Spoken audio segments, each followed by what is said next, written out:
그리스도인의 삶은 옛사람의 삶이 아니고 새 사람의 삶입니다. 오늘 우리가 성경을 읽지 않았지만은 골로새서 2장 20절에 보게 되면은 너희가 세상의 초등학문에서 그리스도와 함께 죽었거든, 죽었다라는 표현을 씁니다. 세상의 초등학문에서 죽었다는 것은 우리가 흔히 배우는 일반적인 모든 세상적인 것에 대해서 죽었다. 특히 이제 골로새 교회 같은 경우에는 이 편지를 쓸 때에 세상의 철학이라든가 이런 부분이겠죠. 세상의 이치라든가 이런 부분에 대해서 죽었다 이렇게 표현을 씁니다. 사람은 살아가면서 세상의 이치를 잘 따지죠. 당연히 우리는 또 세상의 이치를 알아야 됩니다. 그런데 믿음의 생활은 세상의 이치로 하는 것이 아닙니다. 이것이 죽어야 돼요. 그러니까 내 육신의 본성으로 늘 접근하려고 하는 이러한 것들은 죽어야 되고, 다시 이제 3장 1절에 오면 그러므로 너희가 그리스도와 함께 다시 살리심을 받았으면, 살리심을 받았다. 아까는 죽었다 그랬죠. 죽었고 이제 누구와 함께 살리심을 받았냐면 그리스도와 함께 다시 살리심을 받은 것이죠. 그러면 우리는 결국 옛사람은 죽은 것이고 새 사람이 우리에게 살아있는 것이고, 육신의 삶의 이치는 우리의 삶이 아니고 그리스도 예수를 믿는 사람들의 삶은 그리스도와 함께 사는 새로운 삶인 것을 우리에게 알려줍니다. 그래서 골로새 3장 1절에서는 그러한 사람의 삶은 어디를 바라보고 있냐면 위를 바라보고 계십니다. 왜냐하면 거기에 우리에게 새로운 삶을 주신 그리스도 그분의 생명이 우리 안에 성령으로 있을 뿐만이 아니라 그분이 하나님 보좌 우편에 계시기 때문에 이 안에 있는 그리스도의 생명은 당연히 하나님 보좌 우편을 향하여 가게 되어 있습니다. 저는 사실 여러분들도 다 자녀를 낳아 보았지만은 제게 이제 여러분들도 알다시피 손주가 하나 있잖아요. 이 손주가 하나 있는데 이 손주는 제 핏줄이죠. 제 핏줄이기 때문에 교회 아이들, 저는 아이들을 너무 좋아합니다. 아이들 다 좋아하는데, 근데 이 아이를 이렇게 보면은 눈이 계속 그리로 가요. 눈이. 그리고 우리 아이를 보게 되면은 우리 아이도, 손주 아이도 자기하고 관계했던 사람에게 계속 눈을 이렇게 맞춥니다. 우리 옛사람의 모습도 그렇죠. 그러면 새 생명으로 태어났다면 어떠할까요? 새 생명으로 태어난 사람은 누구에게 이렇게 눈을 맞출까요? 위의 것을 찾죠. 예수님에게로 눈을 맞추게 되죠. 왜냐하면 예수님이 늘 우리를 돌봐주시고 예수님이 늘 우리를 이끌어주기 때문에 구원받은 성도들은요, 그의 기르시는 양이기 때문에, 그가 기르시는 양이기 때문에 그분을 향할 수밖에 없습니다. 근데 또 한면에서 예수님은 그러면 누구를 바라볼까요? 자기 피로 산 자기 백성만을 이렇게 향해서 관심 있게 이렇게 보고 있다고요.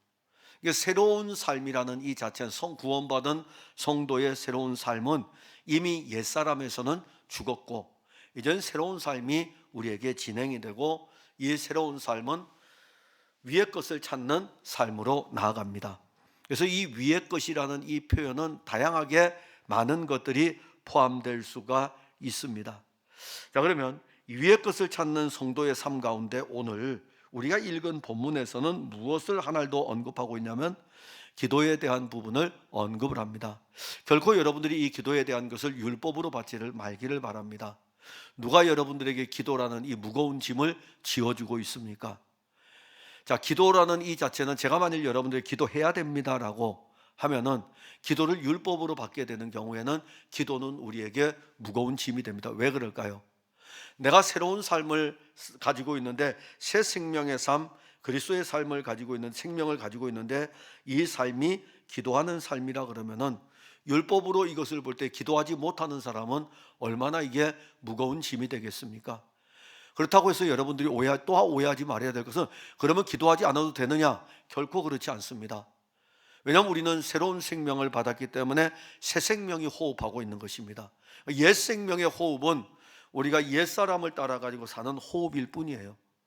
그러나 새 생명을 가진 사람의, 새 사람의 호흡은 그리스도의 생명과 연합된 호흡이기 때문에 기도라는 이 자체는 우리에게서 이루어지는 영적인 일입니다. 그래서 바울도 오늘 2절에 편지를 쓰면서 기도를 계속하고 이렇게 언급했던 거예요. 얼마나 무거운 짐입니까? 기도를 계속하고. 아니, 기도 안 하는데요. 근데 계속 기도하라고요?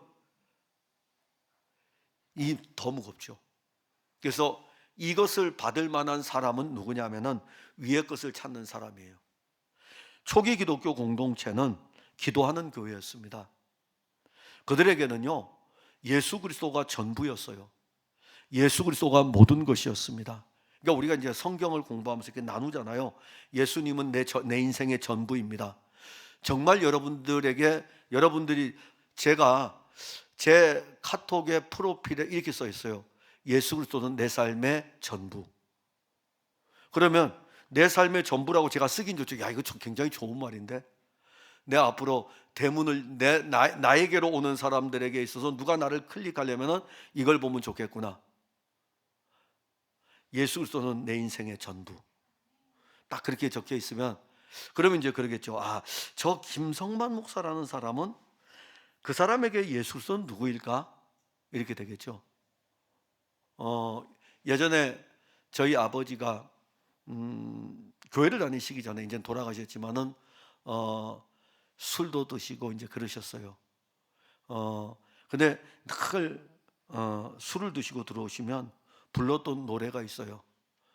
그 노래가 뭐냐면은 옛날 유행가 트로트예요. 가련다 떠나련다 어린아이 두고서 가련다 떠나련다 늘 부르셨어요. 그리고 또 어떤 걸 불렀냐면은 오늘도 걷는다마는 정처 없는 이 발길. 술 드시면은 자주 불렀어요. 왜냐하면 아버지가 고아셨거든요. 아버지가 고아셨기 때문에 아버지는 늘 고향이 그리웠고 그러했어요. 그러니까 어린 자식들을 남겨두고 인생살이가 얼마나 힘들었겠어요. 가장 거칠고 힘든 일을 하셨으니까는. 제가 새벽에 예배를 인도하면 아버지가 70이 넘어서까지 아파트 경비를 서셨거든요. 경비 교대 시간이 5시 반이나 6시 되거든요. 그럼 새벽 기도 끝나자마자 기도하지 못하고 바로 아버지 퇴근시켜 주러 가고, 근데 이제 퇴근할 때는 그래도 기도 좀 하고 가지만은 출근할 때는 그보다 더 일찍 가야 되기 때문에 예배 끝나자마자 바로 올라가서 아버지 모시고 출근시켜 드렸어요. 그게 저의 옛사람의 모습입니다. 그냥 아버지에 대한 사랑이 어떻게 하면은 아버지께 효도할 수 있을까라는 것을 생각할 때에 돈을 드리는 것도 아니고 음식을 같이 먹는 거 물론 조금의 효도는 되겠죠. 근데 제가 그때 하는 건 뭐냐면은 그냥 아버지와 함께 있는 게 효도더라고요. 아침 이른 시간에 그 한 30분 정도 차량 운전해 주는 그 자체. 그거 제가 살아갔던 옛사람의 모습들이죠. 그런데 이 옛사람의 모습이 이제는 새 생명 안에서 새 사람이 되니까는 아버지에게 어떤 마음이 생기냐면 이 일을 통해서 아버지가 예수를 믿으면 좋겠다. 근데 제가 다이렉트로 예수 믿으세요 하는 것보다는 아버지한테 다이렉트로 예수 믿으세요 하면은 너나 잘 믿어 이렇게 할 것 같아가지고, 왜냐하면 저한테 유일하게 할 수 있는 분은 그분이니까는. 그래서 아버지에게 그렇게 하면서 아버지를 이제 교회로 이렇게 모시고 나오기도 하고 그랬습니다. 이게 세 사람의 삶이니까는 그렇게 되죠. 근데 이제 옛 사람으로는 교통이 잘 돼요, 아버지하고. 근데 새 사람으로는 전혀 교통이 안 됩니다. 자, 새 사람의 교통은 아버지하고 주고받을 수 있는 그리스도로 교통하는 것이겠죠. 그러니까 우리가 신앙생활 하다 보면은 옛사람의 모습으로 우리가 신앙생활 하면은 기도가 안 되게 돼 있습니다. 기도가 어렵게 돼 있어요. 근데 만일 하나님께서 우리에게 구원의 은혜를 주시고 난 다음에 기도가 어려운 것을 우리에게 주었다면, 하나님 우리에게 무거운 짐을 쥐어주기 위해서 기도라는 것을 주었다면 하나님은 좋은 하나님이 아니죠. 하나님 기도는 결코, 하나님께서 우리에게 주신 이 기도라는 이 자체는 무거운 짐이 아니거든요. 초기 기독교 공동체 성도들은 그냥 그리스도의 말씀을 들으면서 내 이름으로 무엇이든지 구하라는 그 말씀을 알기 때문에 늘 기도하는 것이 일상이었습니다. 그래서 바울도 편지를 쓸 때에 교회들에게 편지를 보내면서 교회들에게 기도를 요청하기도 하고, 또 요청할 뿐만이 아니라 그들을 위해서도 기도한다고 하였습니다. 그래서 골로새 교회를 보낸 편지를 보더라도 골로새 교회가 기도하는 교회였다는 것을 알 수가 있습니다. 왜냐하면 기도를 계속하고 기도하는 교회였다는 거예요. 우린 여기서 기도하는 교회일지라도 교회가 어려움에 직면할 수 있다는 것을 알게 됩니다. 기도해도 어려움을 당한다면 기도하지 않는 것이 차라리 낫지 않을까요? 골로새 교회에게 기도를 계속하고라고 했던 것은 기도하고 있었기 때문에 기도를 또 하라 이겁니다. 계속하라 이거예요. 그런데 골로새 교회는 어려움을 당했어요. 어려움을 당해도 기도는 계속되어야 됩니다. 그러니까 에스겔 선자 같은 경우에도 기도는 계속돼야 된다라고 말씀합니다. 그래서 여러분들이 신앙생활할 때에 기도를 어렵다고 생각하지 마시고 그냥 편안하게 호흡한다고 생각하시면 됩니다. 기도를 할 때에 여러분들이 아마 문장으로 나올 때에 미사 여구 때문에 어렵다고 생각하는데 하나님이 여러분들의 기도를 들으실 때에는 미사 여구의 화려함을 보는 것이 아닙니다. 자, 기도를 여러분들이 할 때에 기도문을 쓰고서 기도할 때가 있겠죠. 거기에 내 신앙 전부가 들어가는 거예요. 내 신앙 전부가. 그리고 개인이 기도할 때에는 그렇게 미사 여구까지 쓸 필요 없잖아요. 1대1로 뭐 하나님과 만나서 교회라는 곳에서 교회를 마치 카페처럼 여겨가지고 하나님하고 수다 떨면 되는데요. 뭐. 여러분들 세상 사람하고 수다 안 떱니까? 제가 이렇게 운전하고 이렇게 지나가면 사람들 많이 지나가거든요. 두세 사람씩 지나가면 하하 호호 하면서 얼굴 너무너무 좋아요. 왜냐하면 싸울 사람들은 그렇게 길 가면서 안 하거든요. 간혹 이제 술 먹은 사람들이 싸우긴 하지만은 대부분의 사람들 보면 두세 사람이 가면서 특히 학생들 보면은요 막 웃으면서 막 그들 이야기하는 것들이 막 있거든요. 근데 어른들도 그래요. 어른들도 두세 사람이 같이 길을 가면서 서로 막 이야기하고 그러잖아요. 하나님과 여러분들은 하나님과 그렇게 언제나 길거리를 같이 걷는 사람들이고 골방에도 같이 앉아 있는 사람들이고 카페에도 같이 앉아 있어서 기도라는 이 자체가 어려움이 아니고 그냥 내 있는 모든 것을 그대로 이루면 돼요. 하나님 오늘 너무 힘들어요. 그 기도죠. 그거 한마디 못 내뱉습니까 여러분? 하나님 이놈 진짜 말 안 듣네요. 힘들어요. 그거 한마디 못 내뱉는 거죠. 그러면서 우리는 이럽니다. 목사님 기도할 시간이 없어요. 그러면 그 사람들은 무슨 생각을 하고 있냐면은 교회에 와서 기도하는 걸 생각하는 거예요. 꼭 교회에 와가지고 앉아가지고 격식을 갖춰가지고 기도하려고 하는 거예요. 그런 기도도 필요하지만 여러분들이 길을 걸어가다가 자녀를 위해서 기도할 때 여러분들 속에서 한숨 쉬는 그 한숨이 내 인생이 왜 이런 놈 때문에 힘들어가지고 라는 한숨이 아니라 하나님이 내게 주신 선물이 바르게 자라지 않음으로 인해서 하나님 어떡합니까? 이렇게 내뱉는 깊은 신음에도 응답하시는 하나님이시거든요. 그러니까 기도는 늘 계속할 수 있어요. 그래서 골로새 교회가 이 기도하는 교회였는데 그리고 또 하나 알려주는 것은 기도에 감사함으로 기도를 계속하고 기도에 감사함으로 깨어있으라 이렇게 말씀합니다. 자, 기도에 대한 감사는 응답의 유무와 상관이 없습니다. 여러분들이 가까운 사람하고 대화를 나눌 때에 저 사람이 내 이야기를 들어주기 때문에 내가 뭐 감사하고 그래서 저 사람 또 하고 그럴까요? 아니죠. 그럼 오히려 상대편이 얼마나 무겁고 힘들까요? 그렇지 않습니다. 그냥 그 사람하고 대화하는 자체가 좋지 않습니까? 하나님과 함께 교통할 수 있다는 이 은혜가 얼마나 큰 은혜입니까? 우리 원래 하나님하고 같이 대화 못하게 돼 있어요. 죄인이기 때문에. 그러나 예수의 피로 구속함을 얻었기 때문에 예수 그리스도의 이름으로는 하나님과 언제든지 서로 대화를 할 수가 있습니다. 여기에는 응답의 유무와 상관이 없습니다.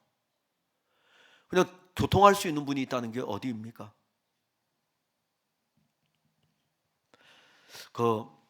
제가 이렇게 페이스북을 이렇게 간혹 이렇게 보다 보면은 뭐가 있냐면은 나이가 들으니까요. 60대 때는 20대 때, 30대 때, 40대 때, 50대 때 이렇게 쭉 나오는데 90살이 됐을 때 정말 행복한 사람이 누군지 아십니까? 전화 오는 사람. 90살이 되면 전화 올 사람이 없어요. 지금이야 이렇게 전화를 주고 하지만은 90살이 되면 다 떠났는데요, 뭘. 그럼 제가 90살이 됐을 때 여러분들이 저한테 전화하겠어요? 이게 90살, 지금도 안 오신대요, 저분. 90살이 아직 안 됐는데.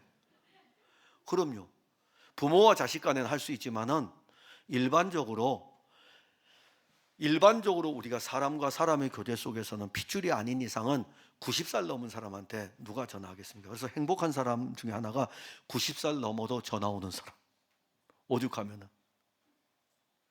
자, 우리가 이 부분을 보면서 제가 언급하는 것은 교통이잖아요. 기도라는 것은 교통입니다. 그냥 전화 와서 뭐라고 하겠어요? 그러면 90살 넘은 사람이 전화 받으면서 야, 올 때 고기 사와라. 예, 사갈게요. 못 와. 그 다음에 또 전화해서 한 달 뒤에 전화했어요. 아유, 잘 계셨습니까? 너 지난번에 내가 고기 사오라는데 고기 왜 안 사왔냐? 이러겠어요? 상관없어요. 그냥 한 번 더 전화 걸어주는 거. 응답의 유무를 따질 필요 없습니다. 교제하는 게 중요해요. 교통하는 게. 그러니까 응답의 유무를 우리 편으로 본다면은 우리가 기도한 모든 것이 다 이제 응답을 받아야 되겠죠. 그렇게 되면 기도한 것 중에 응답 받기도 하고 응답 받지도 못하기도 할 것입니다. 그런데 반대로 하나님 편에서 봅시다. 하나님 편에서 봤을 때에는 하나님이 원하는 뜻을 따라 하나님이 이루어 줄 것 아닙니까? 하나님 결코 우리가 원하는 대로 안 이루어 주십니다. 왜냐하면 인생의 최고의 행복은 하나님 원하는 데 있기 때문입니다. 그렇기 때문에 하나님께서는 우리가 그 많은 기도를 해도 하나님 원하는 뜻을 따라서 이루어 가십니다. 거기서 우리는 인생의 행복을 발견하는. 그런데 우리는 우리가 원하는 것을 이루어져야 행복하다고 생각해요. 그렇지 않습니다. 신앙생활이 고차원 쪽으로 올라가게 되면 하나님 원하는 방법대로 진행되는 것을 알게 됩니다. 그러면 하나님 편에서는 이 응답의 유무는요, 무엇일까요? 주지 않아도 감사요. 주어도 감사요. 그걸 아는 거죠. 그러니까 하나님 편에서 우리가 기도하면서 내 편에서 자꾸 접근하지 말고 교제하면서 하나님 편에서 봤을 때 주시지 않음도 감사요. 교통하고 있으니까. 주어도 감사요. 교통이 자체이기 때문에. 그래서 기도함으로 깨어 있으라는 말은 이런 부분입니다. 자기중심적인 기도에서 깨어서 그리스도의 이름으로 이루어지는 것을 본다면 기도는 감사의 신앙으로 발전하게 될 것이고 영적으로 깨어있게 될 것입니다. 그리고 기도의 또 하나의 특징은 기도로 영적인 교통을 하는데 하나님 아버지와 우리와의 영적인 교통인 것입니다. 그래서 본문에서 우리가 언급할 때에 우리를 위하여 기도하되 이렇게 말씀하고 있는 것은 교통하자는 것입니다. 영적으로 교통하자는 거예요. 그러니까 저하고 여러분들하고는 예수 그리스도의 이름으로 기도하면서 영적으로 교통하는 것입니다. 이런 이 생명의 교통이 견고히 이렇게 연결되어져 있어야 됩니다. 기도로 교통하는 것이. 그러니까 바울은 지금 로마에 감금이 되어져 있습니다. 골로새 교회 성도들에게 이런 영적 교통을 이야기하면서 무엇을 부탁하냐면 전도할 문을 열어달라. 이걸 원래 단어를 표현하면 전도라는 이 단어는 설교이기도 하고 말씀이기도 합니다. 그래서 바울은 골로새 교회 성도들에게 내가 지금 감금이 되어 있으니까는 너희들이 나를 위해서 교통해야 될 것이 뭐냐 하면은 내가 지금 나에게 많은 사람들이 찾아오고 있는데 그 사람들을 내가 만나고 있는데 내가 그 사람들을 만날 때 내가 그 사람들에게 예수 그리스도를 전할 수 있도록 기도를 요청하는 것입니다. 자, 이 부분에 대해서 사도행전 28장 31절에 보면 바로 이 장면이에요. 하나님의 나라를 전파하며 주 예수 그리스도에 관한 모든 것을 담대하게 거침없이 가르치더니. 로마에서 지금 감금이 된 상태에서 골로새 교회에 편지를 썼거든요. 그런데 사도행전 맨 마지막에 이렇게 써 있어요. 그가 감금이 되어져 있는 이 상황에서 하나님 나라를 전파했고 예수 그리스도에 관한 모든 것을 담대하게 거침없이 가르치더라. 이 일에 골로새 교회 성도들이 기도의 동역자로 설 것을 부탁하고 있는 것입니다. 그러니까 바울은 뭘 믿었냐면 기도의 능력을 믿었어요. 기도의 힘을 믿었던 것입니다. 바울 사실 놀라운 은혜를 체험했기 때문에 기도하지 않고도 사역할 수 있겠죠. 그러나 바울 기도하면서 이 사역을 하는 것은 그에게 주시는 주님의 은혜와 능력을 알기 때문입니다. 자, 여러분, 예수님은 어떨까요? 예수님은 하나님의 아들이시죠. 예수님은 굳이 기도할 필요가 없어요. 왜냐하면 그분의 입에서 나오는 말씀이 그대로 이루어지기 때문에. 그러나 기도하지 않아도 될 예수님은 새벽의 시간에도 한적한 곳에 가서 기도하셨고, 피곤할지라도 우리 예수님께서는 기도하셨던 것입니다. 왜 기도하셨을까요? 우리 때문에 기도하시는 거지 다른 거 없어요. 여러분들이 주무시잖아요. 여러분들이 기도하지 않고 주무시기 때문에 예수님이 기도해 줘야지 어떡하겠습니까? 예수님이 내가 이렇게 기도하니까 니들도 기도해, 그러면 우리 예수님 못 따라가요. 예수님 그런 분이 아닙니다. 저는 여러분들에게 그렇게 이야기할 수 있겠죠. 이렇게 해야 되는데 왜 안 합니까? 이렇게 할 수 있지만은 예수님 그런 분이 아니에요. 여러분들이 기도하지 못하기 때문에 주님은 기도하시는 거예요. 그러면 이제 성도들은 그러죠. 야, 오늘 우리 목사님 설교 너무 은혜돼. 내가 기도 못한다고 꾸중하는 것이 아니라 내가 기도 못해도 예수님이 기도하신다 그래. 그러면 오히려 여기서 우리 영이 깨어나죠. 나 같은 죄인을 위해서 주님이 기도해 주시는구나. 입으로는 주님께 찬송한다고 하면서 기도 한마디 하지 못하는 나를 위해서 기도하시는구나. 사회자님, 오늘 보니까 헌신 예배에 기도가 감기 엄청 걸린 사람이네요. 예, 기도 못했네요. 3년 전도에 다른 분 기도시켜도 되는데 혹시 기도 부탁했어요? 안 했어요? 아니, 했다고 했으면은 누구한테 했는데 기도 왜 안 했어요? 하고 이렇게 물어보려고 그랬는데 부탁 안 하셔서 잘하셨어요. 우리가 기도를 부탁받으면은 참 힘들잖아요. 우리 목회자들도 똑같습니다. 그래서 이제 밥을 살 때 이렇게 있잖아요. 밥을 사면은 기도 안 하는 사람이 있어요. 누굴까요? 밥 사는 사람. 밥 사는 사람은 기도 안 해요. 밥을 안 사는 사람 중에 기도를 한다고요. 그 우리 목회자들도 이렇게 가만히 보면은 기도하기 싫으면은 밥을 사면 돼요. 왜냐하면 옆에서 기도해 주니까는. 우리도 이렇게 모이면은요, 우리 동기들도 모이면은 너가 기도해. 일상에서. 그만큼 기도라는 이 자체가 무겁다는 것입니다. 그래도 오늘 우리가 보는 것은 예수님도 우리를 위해 기도하고 계시고, 또 바울 같은 경우에도 사역을 할 때에 이런 기도가 얼마나 중요한가를 우리에게 알려주고 있습니다. 그러면서 또 하나는 기도는 능력입니다. 그럼 이제 기도가 능력이라면은 우리가 다 알고 있죠. 기도는 능력이에요. 그러면은 이 능력은 뭐냐면 그리스도의 비밀을 말할 때 나타나는 능력인 것입니다. 여러분들은 세상을 이야기할 때는 기도할 필요 없습니다. 원래 여러분들은 세속적이기 때문에 세상 말은 잘하게 돼 있어요. 그러나 하나님 나라의 일을 할 때는 여러분들이 세속적인 사람이기 때문에 기도의 힘을 얻어야 됩니다. 그래야 우리 입에서 그리스도가 나오는 거예요. 그리스도의 비밀을 말할 수 있는 것입니다. 목사님 안 돼요. 머릿속으로는요 막 이래가지고 전도하기 위해서 그리스도에 대해서 쫙 생각해 놨는데 막상 이야기하려고 하니까 한마디도 안 나온대요. 그게 우리 본성이 그래요. 우리 본성이. 근데 여러분들이 어디 갔는데, 마트를 갔는데 마트에 좋은 물건이 있어요. 근데 마침 갔더니 계란 한 판에 한 판을 더 얹어준다 그러네요. 이 기쁜 소식이 어디 있습니까? 집사님들한테 전화 막 하는 거예요. 집사님, 이거 가지고 기도하는 사람이 있어요? 없죠. 왜? 본성이 그렇잖아요. 공짜니까 하나 더 주잖아요. 집사님 오늘 어느 마트에서 계란 한 판 값에 두 판을 준대. 그냥 막 할 거 아닙니까? 그 우리 본성이 그래요. 본성은 그 기도하지 않아도 본성의 능력은 대단합니다.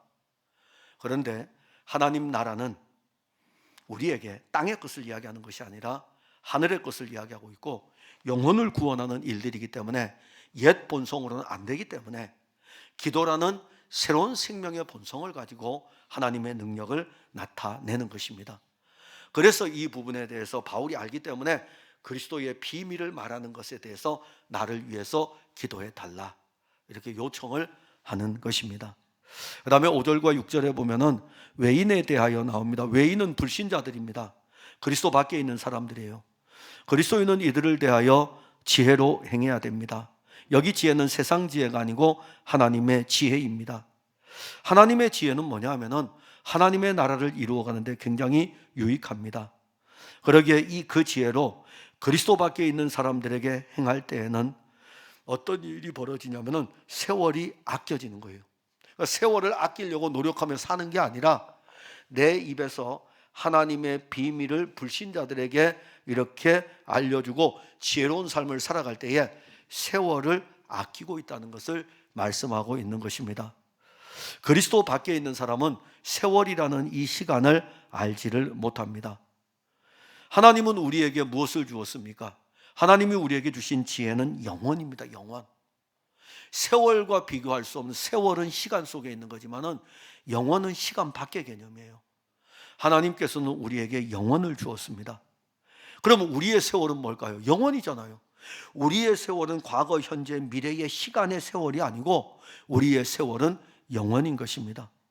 영원을 가진 우리들이 잠시 사는 이 세상을 헛되게 보낼 수 있겠습니까? 그래서 외인에 대하여 우리가 살아갈 때에는 영원이라는 것을 가지고 살아가기 때문에 그들이 우리에게 물어볼 거 아니에요. 당시의 초기 기독교 공동체는 바로 그런 힘이 있었어요. 당신은 어떻게 해서 그렇게 살아갑니까? 라고 물어보면, 우리가 물어본다면 우리에게는 영원이라는 것을 이야기할 수 있거든요. 영원에 대해서 이야기할 수 있으니까 그들은 처음 듣는 말이에요. 도대체 영원이 뭐야? 영원이 뭐야? 그래서 영원이신 분이 예수 그리스도니까는 그들의 입에서 예수 그리스도가 나오는 것입니다. 그게 전도예요. 그러니까 전도하려고 노력하는 것이 아니라 삶 자체에서 물어보는 그 자체에서 그냥 일상의 대화 속에서 예수 그리스도가 그냥 툭툭툭 터져서 나오는 거죠. 나오면서 그리스도가 어떤 분인지가 그들의 삶 속에서 계속 나타나는 것입니다.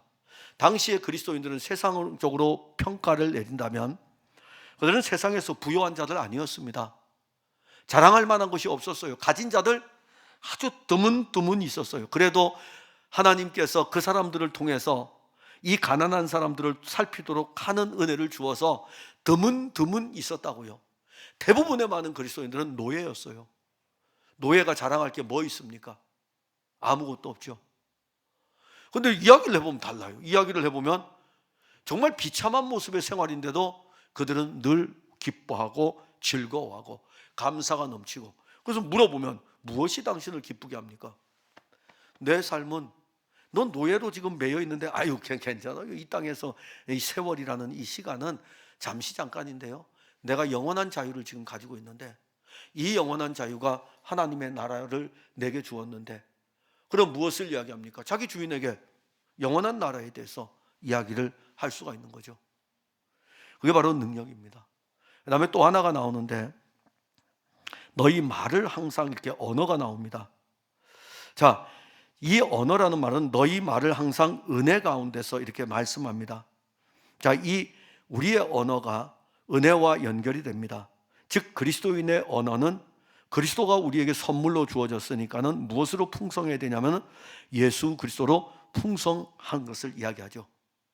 자, 그럼 예수 그리스도로 풍성한 이 언어를 사용하는 것은 그리스도인들에게 서로 교통하는 생명의 언어인 것입니다. 우리가 주 예수를 믿는다면 믿음의 사람들은 늘 생명의 언어를 사용해야 돼요. 살리는 언어를 써야 된다는 것입니다. 죽이는 언어가 아니라 살리는 언어. 살리는 언어라는 것은 그리스도의 언어예요. 그리스도의 언어이기 때문에 그리스도가 하고자 하시는 일들을 우리가 사용하는 것입니다. 물론 세상 사람들도 그래요. 세상 사람들도, 우리가 이제 그리스도 없는 사람들도 뭐 강연을 하거나 이랬을 때 그러죠. 여러분 감사하세요. 웃어보세요. 좀 웃어보세요. 막 할 거 아닙니까? 박수도 쳐보세요. 불신자들도 그런 걸 해요. 왜 안 합니까? 그래서 사람들에게 억지로 감사할 수 없는 항목입니까? 그래도 감사할 수 있는 것들 막 적어보세요. 그래 막 적어봐요. 그것도 은혜 받았다고 이제 교회 와서 이제 막 감사하는 것도 막 훈련해봐요. 그런 것들이 있죠. 왜 없겠어요? 불신자들 속에서도. 그러나 불신자들이 사용하는 그 언어 속에는 생명의 언어가 없습니다. 생명의 언어는 뭐냐 하면은 그리스도로 교통되는 언어를 이야기합니다. 서로에게 이 언어가 교통이 될 때에 이 언어는 은혜 가운데서 소금으로 맛을 내는 역할을 합니다. 은혜 가운데서 소금으로 맛을 낸다. 소금이 없으면 음식의 맛은 나지 않습니다. 아무리 모든 재료를 다 동원해 가지고 맛있게 만들어 보이는데 소금을 넣지 않으면 그 음식은요, 보기에는 맛있어 보이는데 먹으면 맛이 없는 거예요. 맛을 내는 것은 소금입니다. 그러니 우리에게 주어진 그리스도의 이 생명의 언어, 살아있는 이 언어는 바로 생명의 맛을 내는 것입니다. 이 생명의 맛을 낼 때 사람들이 이 음식을 먹으면서, 그리고 이 음식으로 인해서 시원함을 얻고 배부름도 얻는 것입니다. 이게 생명의 공식이에요. 오늘 헌신 예배를 드리면서 우리 삼여전대 회원들 뿐만이 아니라 우리 모든 풍성한 교회 성도들은 기도가 무엇인지를 일단은 첫 번째는 알았으니까는 여러분들에게 제가 율법으로 접근해서 이렇게 기도하세요도 하지 않을 것이고, 그냥 하나님의 영이 여러분들에게 기도할 마음을 주신다면 여러분들은 기도하시면 됩니다. 그리고 그 기도하실 때에 장소에 구애받지 마셔요. 길을 걸어가시면서도 하늘을 한번 보고, 저기 하나님 계시고요, 내 안에도 계시고, 그냥 여러분들이 가지고 있는 신학적인 요소들 다 동원해도 괜찮아요. 목사님이 지난주에 설교할 때 하나님이 하늘에 계시다 그랬는데 하늘 보시면서 하나님, 오늘 뭐 어떤 일을 해야 돼요? 뭐 그냥 하셔요. 근데 이번 주에 왔더니 하나님이 우리와 함께 안에 계신다네요. 그러면 안에 보면서 하나님, 오늘은 어떻게 할까요? 그냥 단순하세요. 복잡하게 생각하지 마세요. 그냥 기도하는 이 일이 우리에게 유익이라는 것을 아시면, 그리고 하나님 편에서 봤을 때는 그냥 생명의 호흡과 생명의 교통인 것이니까는 그 기도를 통해서 하나님은 우리의 영적인 상태를 굉장히 풍성하게 해주고, 풍성하게 해줄 뿐만이 아니라 또한 기도의 깊이도 깊어지게 할 것이고, 불신자들을 만났을 때에 우리의 언어가 어떻게 사용되고 신자들을 만났을 때 우리의 언어가 또한 어떻게 사용될까를 기도를 통해 가지고 쭉 이렇게 서로 연결시켜 줄 것입니다. 그러니까 무엇을 내가 어떻게 하고 배워야 되는 것이 아니라 말씀이 여러분들 안에 있으면 그 말씀은 여러분들을 계속 이렇게 변화시켜가며 이끌어가는 것입니다. 그 안에서 우리는 풍성하게 되죠. 삼여전대뿐만이 아니라 우리 모든 풍성한 교회 성도들은 이 안에서 함께 교통하면서 기도로 교통하고 아름다운 언어들, 생명의 언어들을 사용하면서 하나님의 뜻이 우리 가운데서 이루어지는 일들을 보기를 바랍니다. 기도하겠습니다. 하나님, 은혜를 감사합니다. 우리가 신앙의 이 길을 걸어갑니다. 기도라는 거 정말 많이 들었습니다. 기도하지 못해서 죄책감에 사로잡히기도 하고, 기도하지 못해가지고 아이고 나는 안 되나 보다 라고 할 때도 있고, 그래서 기도라는 이 단어가 나오기만 하면 기도하지 못하는 것으로 인하여 가지고 의자 밑으로 머리를 집어넣을 수밖에 없는 모습 아닙니까? 하나님, 기도는 그렇게 어려운 것도 아닌데 우리의 육신의 본성이 우리가 하나님과 교통하는 것들을 계속 막고 있습니다. 사랑하는 우리 삼여전도회 그리고 우리 풍성한 교회 성도들을 긍휼히 여겨주셔서 기도의 어떠한 격식보다는 내가 예수 그리스도로 말미암아 구속함을 얻어 하나님의 자녀가 되었으니 이제 하나님의 자녀로서 마땅히 하나님 아버지께, 우리 아버지께, 내 아버지께 내 언어를 통해서 하나님을 찬송하고 하나님께 요청하고 도움을 구하고 그렇게 기도하는 것이 일상이 되게 하시고, 그 기도의 일상 속에서 하나님이 베푸시는 은혜를 힘입어 불신자들에 대해서는 우리가 어떻게 살아가야 하는지 저들에게 그리스도의 비밀을 말할 수 있는 놀라운 비밀을 우리에게 주실 뿐만이 아니라 언어를 사용하여 가지고 생명의 언어를 공동체에도 불신자들에게도 우리를 통해서 나타나야 됩니다. 그러하오니 주님, 우리를 부르신 것 아닙니까? 우리를 부르셨으니 우리를 통해서 일하실 그리스도의 일들이 펼쳐가도록 도와주옵소서. 예수님 이름으로 기도하옵나이다. 아멘.